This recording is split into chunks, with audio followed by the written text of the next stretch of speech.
Bom dia, boa tarde, boa noite, meus nenéns. Tudo bem?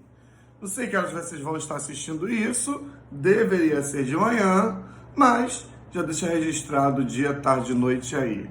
Nesse módulo, meus queridos, nós vamos estar entrando na história do Brasil, né? Retomando a história do Brasil. Nós vamos falar de um período mega importante. Período que vai ficar conhecido como Era Vargas. Caraca, olha o nome. Era Vargas.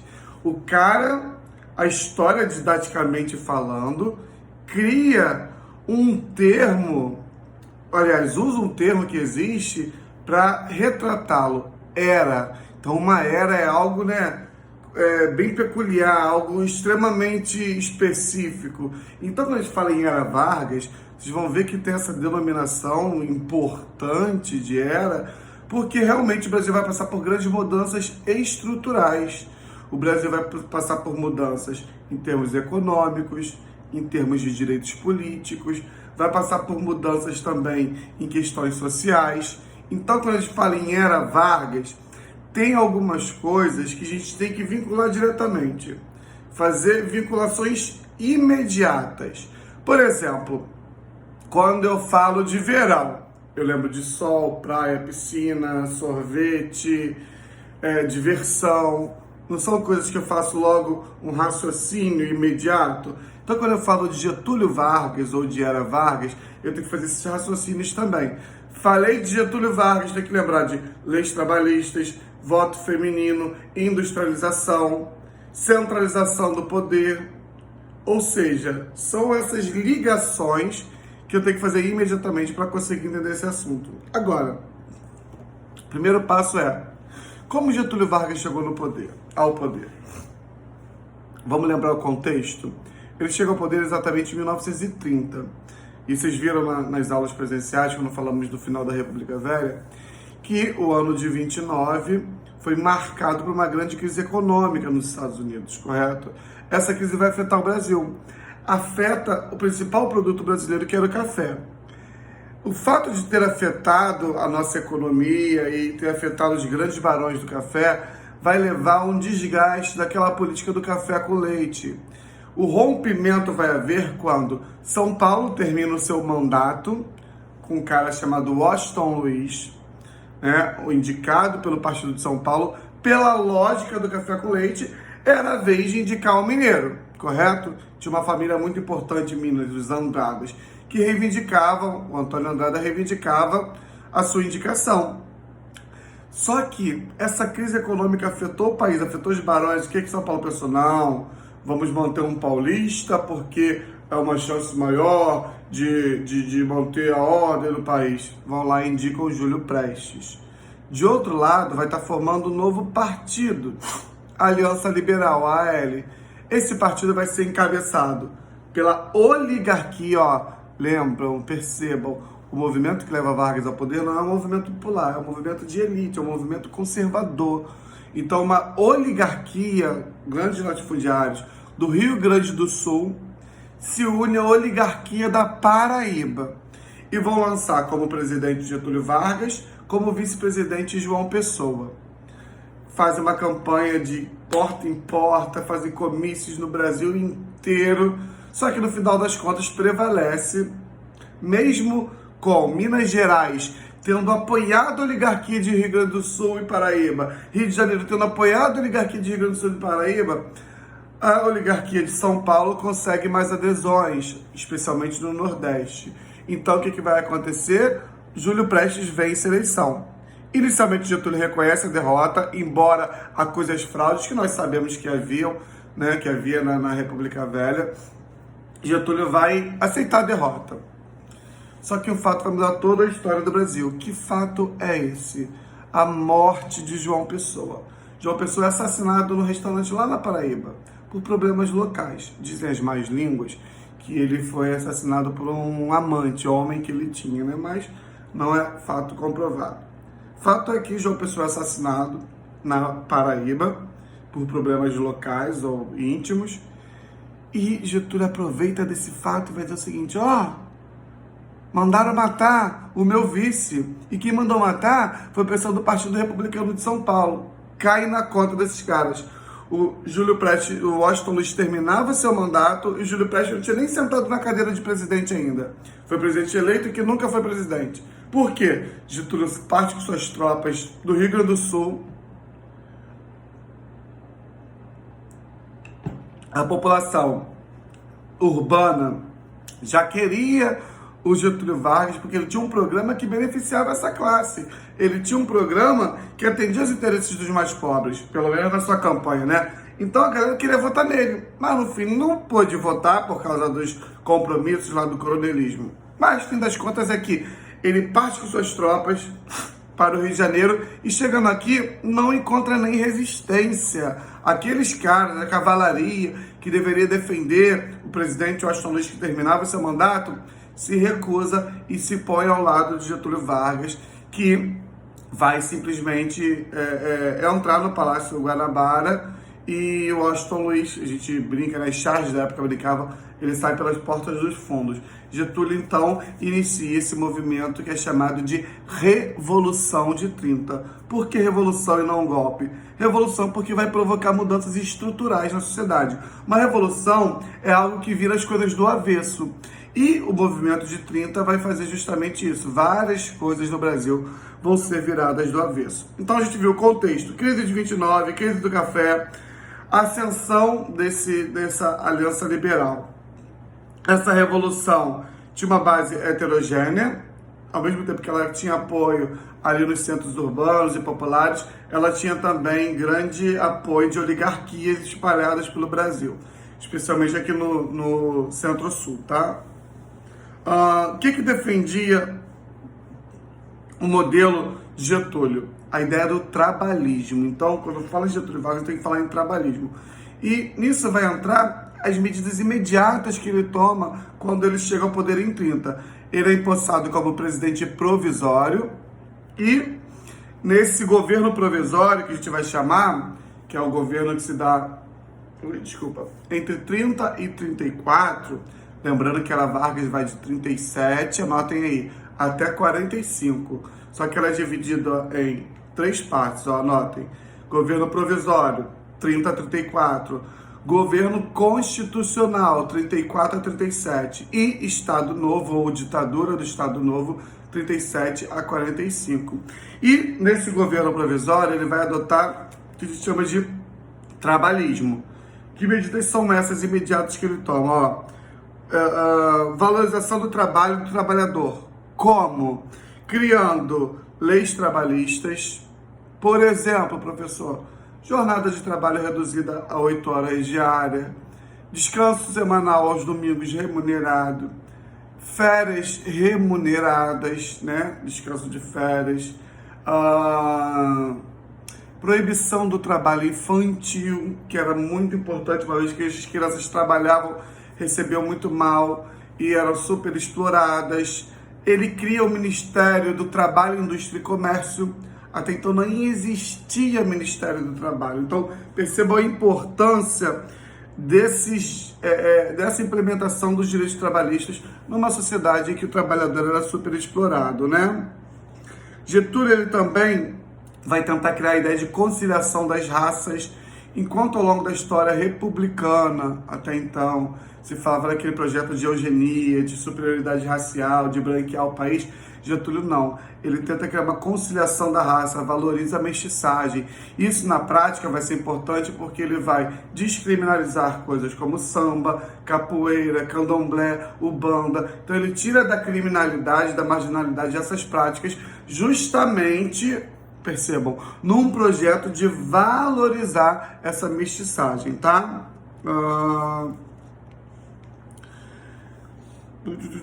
Então, na primeira parte, que é justamente o do governo provisório, a gente vai ter aquele desmantelamento do projeto da oligarquia, do projeto, como é que a gente pode dizer, do modelo oligárquico lá da República Velha. E como que funcionava o modelo oligárquico?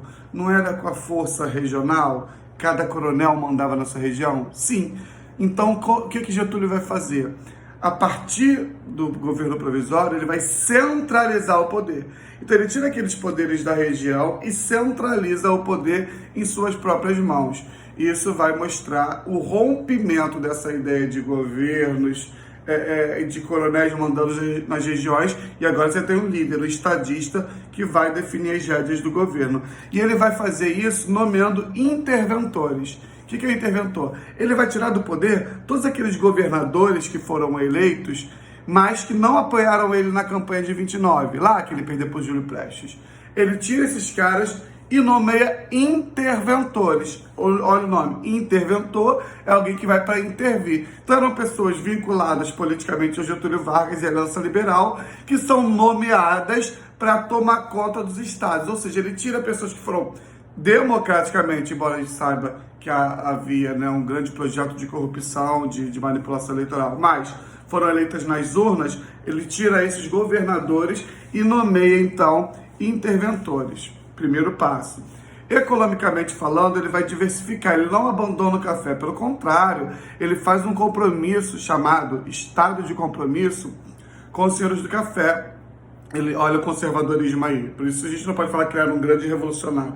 Ele mantém o compromisso com os cafeicultores, de comprar o café excedente, de não deixar ninguém à míngua, mas ao mesmo tempo ele vai investir também, fomentar, ou seja, dar possibilidades à indústria brasileira, coisa que na República Velha era muito tímido, né?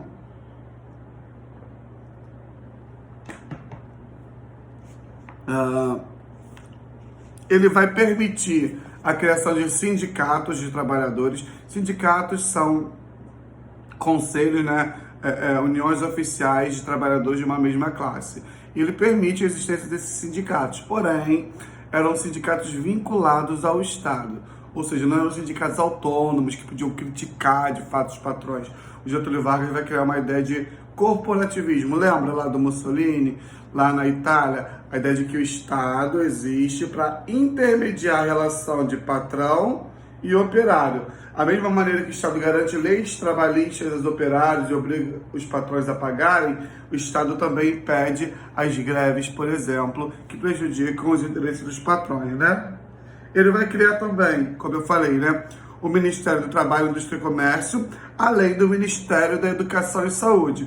Perceberam ministérios que não existiam. Então, o Getúlio ele vai dar essa ideia de que é função do Estado prover por trabalho, por fomento à indústria, ao comércio, por saúde, por educação. Até então, o Estado não tinha esses papéis sociais. Agora passa a ter. Então, a criação desses ministérios, ela tem grande importância se a gente analisar por esse prisma, por esse ponto de vista, que é um recado que Getúlio está dando, de que agora, sob o seu comando, o Estado tem, sim, obrigações sociais. Então, esse estado de bem-estar social que a nossa sociedade vivencia hoje, prova disso é o SUS atual, tão criticado, porém tão importante para evitar que os números de mortos, que hoje são 11 mil, chegassem a números muito mais alarmantes, né? E o SUS é pago com os nossos impostos, né? Você faz usufruto dos hospitais públicos, pagando os impostos anualmente, enfim, diariamente, né? Com todos os produtos que a gente consome. Ele vai criar também a Carteira do Trabalho. A Carteira do Trabalho é um projeto de identidade trabalhista do governo dele. A Carteira do Trabalho, ela conta a vida de uma pessoa. Por exemplo, lá na minha Carteira do Trabalho vai dizer que estou vinculado ao SEI desde 2011. Ou seja, já tenho praticamente 10 anos de SEI. Isso, quando um outro empregador, se eu, vamos supor que eu saia do SEI por qualquer motivo, ou que vá pedir emprego numa outra escola, o cara vai falar, poxa, esse Gerson deve ser um bom profissional, porque ele está 10 anos na mesma empresa. Então é um profissional que consegue realmente seguir ali a linha pedida pela empresa. Diferente seria se na minha carteira de trabalho tivesse 6 meses de SEI, 8 meses de outra empresa, 1 ano de outra empresa, 4 meses de outra empresa, 5 meses de outra empresa. O que o cara, quando pegasse, ia olhar, ia falar o quê? Poxa, esse Gerson dá muito problema. Ele não se firma em lugar nenhum. Ele não consegue permanecer. Será que tem alguma coisa de errado com ele? Então percebam, a carteira de trabalho é uma identidade profissional. Ela diz sobre o meu passado profissional. E acaba dizendo algumas características da minha índole profissional, ou, enfim. E a ideia de criar uma carteira de trabalho é justamente essa, você criar uma identidade do trabalhador brasileiro. E era uma maneira também de aquisição de direitos. Esses hospitais que o Vargas vai criar em grande número, a carteira de trabalho era um passaporte que abria portas nos hospitais, por exemplo, né? A prioridade para atendimento essencial de serviço público era dada àqueles homens que tinham carteiras de trabalho assinadas, homens e mulheres, tá? O Getúlio Vargas, ele também vai sofrer com a tentativa de retorno dos paulistas ao poder. Esses paulistas não aceitam esse projeto diferente, né, político de Getúlio Vargas. E eles que saíram no poder em 30 com a Revolução, tentam retomar, anotem aí, na Revolução Constitucionalista de 32. Ou o vestibular pode chamar também de Revolução do MMDC. MMDC se refere ao sobrenome dos líderes, né? Marins, Maraguaia, Marins, Maraguaia, Drauzio e Cardoso. Então, esses 4 líderes, Marins, Maraguaia, Drauzio e Cardoso, dão nome também à Revolução. Mas, comumente, ela é chamada no vestibular de Revolução Constitucionalista de 32. Qual é o objetivo dessa Revolução Constitucionalista? Retomar o poder. E qual o argumento que essa elite paulista usava? Que Getúlio Vargas era um ditador, porque ele tira governadores e nomeia interventores, porque ele descumpriu a Constituição, chamavam o governo Vargas de inconstitucional, uma vez que ele não foi eleito presidente. Daí o que acontece? São Paulo vive em estado de guerra por 4 meses, mas guerra mesmo, gente.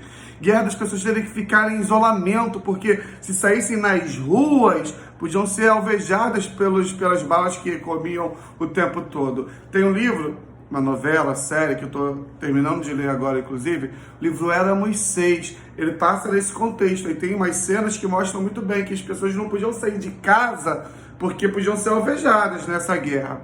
Fim das contas é que Vargas percebe a força de São Paulo, ele não pode abrir mão dos paulistas. Então o que ele faz? Ele faz uma negociata. Ele negocia com esses paulistas. Qual a sua reivindicação? Você quer nomear um governador aqui? Beleza. Ele permite que os paulistas nomeiem o governador de São Paulo. Em troca, esses paulistas iam parar de encher o saco ali nessas guerras. Mas além dessa nomeação, qual era a reivindicação? Os paulistas alegavam que Vargas era um presidente inconstitucional, então eles vão lá e criam a Assembleia. O Vargas vai lá e cria a Assembleia Constituinte em 33. Uma Assembleia é uma reunião constituinte para fazer uma Constituição. Então, nessa Assembleia Constituinte seria definida uma nova Constituição. E, de fato, é o que acontece. Em 33 é convocar a Assembleia Constituinte e em 34 uma nova Constituição é feita no Brasil, é promulgada, ou seja, é feita de forma democrática por vários e vários deputados. E essa Assembleia Constituinte vai nomear indiretamente, vai eleger indiretamente, ou seja, não foi o povo, foram os próprios deputados assembleianos ali. Esses deputados vão escolher Getúlio Vargas como presidente provisório do país. Então percebam, sai de cena o presidente... vão nomear o Vargas como presidente constitucional. Sai de cena o presidente provisório e entra em cena o presidente constitucional. Agora ele não está mais no poder por meio de uma revolução. Ele está no poder por meio de uma eleição indireta, em que vários deputados no Brasil inteiro acharam que Getúlio Vargas deveria ser o presidente do Brasil.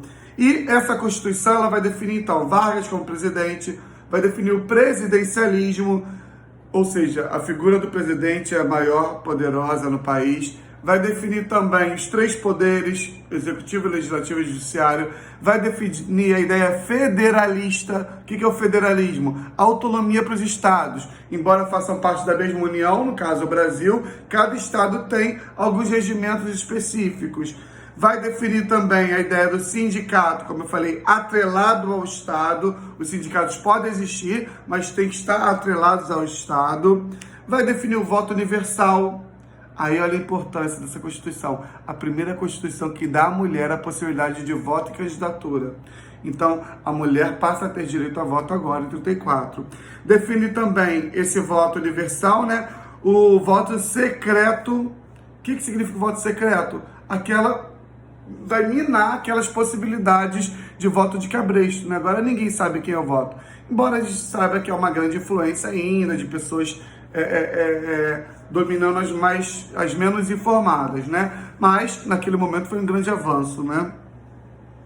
Também a saúde e a educação se tornam regras, se tornam direitos sociais, tá? Ou seja, o Estado tem responsabilidade sobre isso. O ensino gratuito passa a ser obrigatório, o Estado tem que oferecer nos anos iniciais, pelo menos, né? Até então, praticamente os mais ricos que tinham acesso à escola ou a professores em casa. Agora não, as escolas primárias são criadas. É um grande avanço, né? Inegavelmente. Hoje, é obrigação do Estado oferecer do primeiro do ano inicial até o último ano de ensino médio, né? Mas naquele momento foi um passo importante, tá? E nesse governo constitucional, Vargas é 3 anos apenas presidente constitucional. Depois ele dá um golpe nele mesmo, que vocês vão ver mais à frente, né? O golpe do Estado Novo. Mas esses 3 anos, embora curtos, né, são muito tumultuados. Getúlio Vargas chega ao poder constitucionalmente agora em 34, né? Ele deixa de ser o governador, o presidente provisório, passa a ser o presidente constitucional. E nessa pequena experiência democrática, agora de fato democrática, né, uma vez que ele está eleito diretamente, ela vai ser muito turbulenta, porque ela vai trazer para o Brasil um contexto internacional. O contexto internacional nesse momento era fascismo versus comunismo. E aqui vão ser criadas 2 alas, dois projetos dessa maneira. O projeto fascista, que a gente chama de A e B,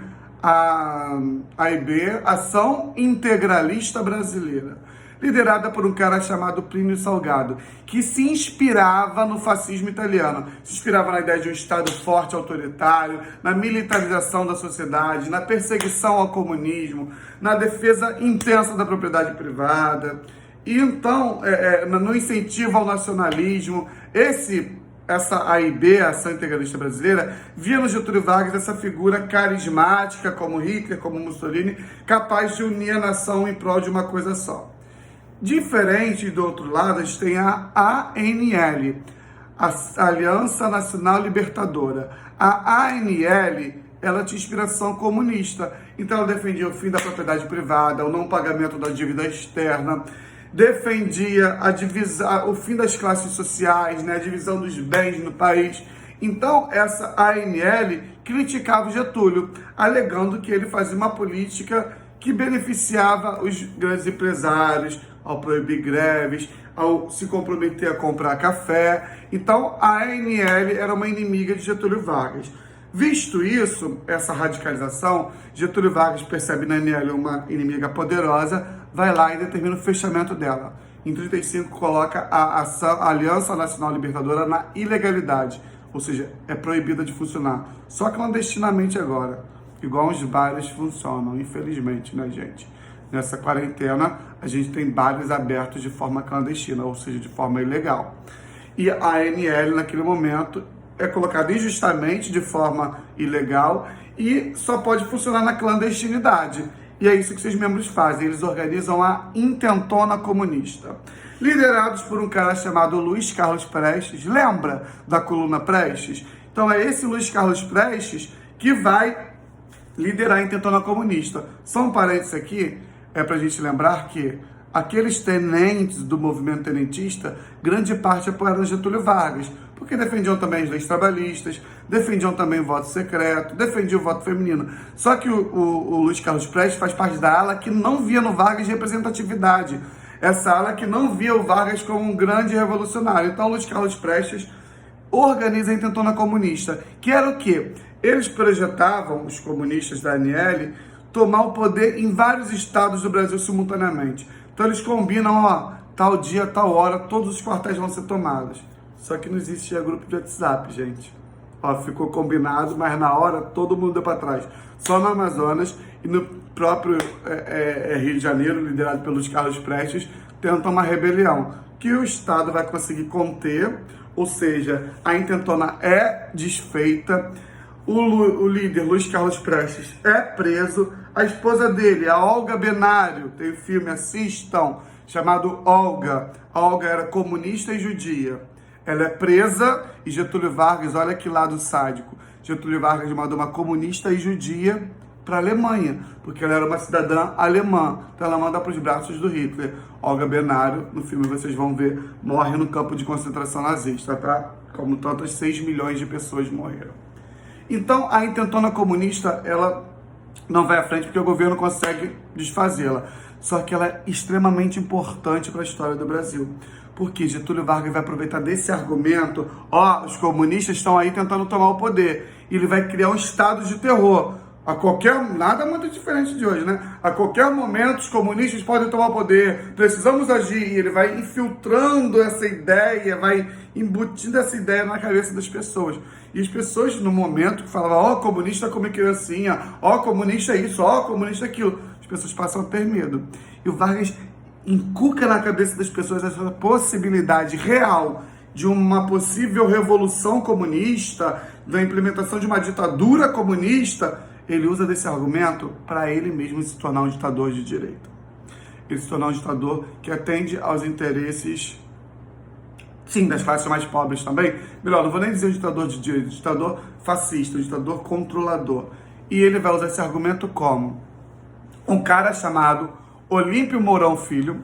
Olímpio Mourão Filho vai voltar a aparecer na história do Brasil no golpe de 64. O golpe civil-militar que implementa a ditadura militar no Brasil foi liderado por Olímpio Mourão Filho. O mesmo Olímpio Mourão Filho que vai forjar significa inventar, vai forjar um plano chamado Plano Cohen. O Plano Cohen consistia eles divulgam no rádio que acharam uma carta em que tinha ali todo um plano maquiavélico comunista de tomar o poder, com a ajuda de chineses, com a ajuda de soviéticos. E esse plano, esse suposto plano em que os comunistas chegariam aqui de assalto, tomariam o poder, incluía colocar fogo em igrejas, colocar fogo em propriedades, matar empresários. Então, a população, meu Deus do céu, o Plano Cohen, olha, e agora? Quem poderá nos defender? O Vargas joga o Plano Cohen, ele como se ele colocasse fogo no negócio ali, tá tudo pegando fogo, e agora? Aí ele vai lá, veste uma roupa de bombeiro e vem com a mangueira para apagar. Então, quando o Plano Cohen é anunciado, esse plano que depois foi comprovado que era forjado, que era mentiroso, ele vai para o rádio e diz, olha, gente, o governo, eu esqueci de dizer, o governo provisório, ele é de 34 a 38. Em 38 seria convocada uma nova eleição que o Vargas não poderia concorrer. Ou seja, o mandato dele estava quase terminando. Só que ele não concluiu o seu projeto. Aí o que ele vê? Gente, vamos ter que cancelar as eleições, estado de sítio, exército na rua, porque os comunistas podem tomar o poder a qualquer momento.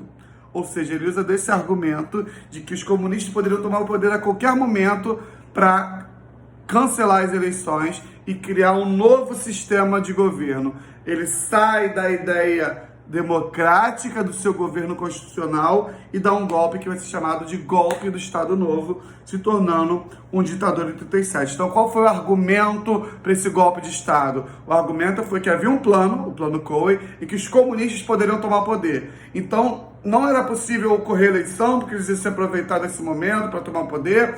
Não era possível Estado fraco, então ele vai militarizar o seu Estado, ele vai colocar o exército na rua. O nome desse golpe é Golpe do Estado Novo. Daí Getúlio Vargas vai iniciar um governo, conhecido como Governo do Estado Novo, que é uma ditadura, tá? Uma ditadura extremamente sanguinária, que vai entre 37 e 45. Mas é assunto para outra aula. Beleza? Faça os exercícios aí, tá, meus amores? Beijo, titio tá morrendo de saudade.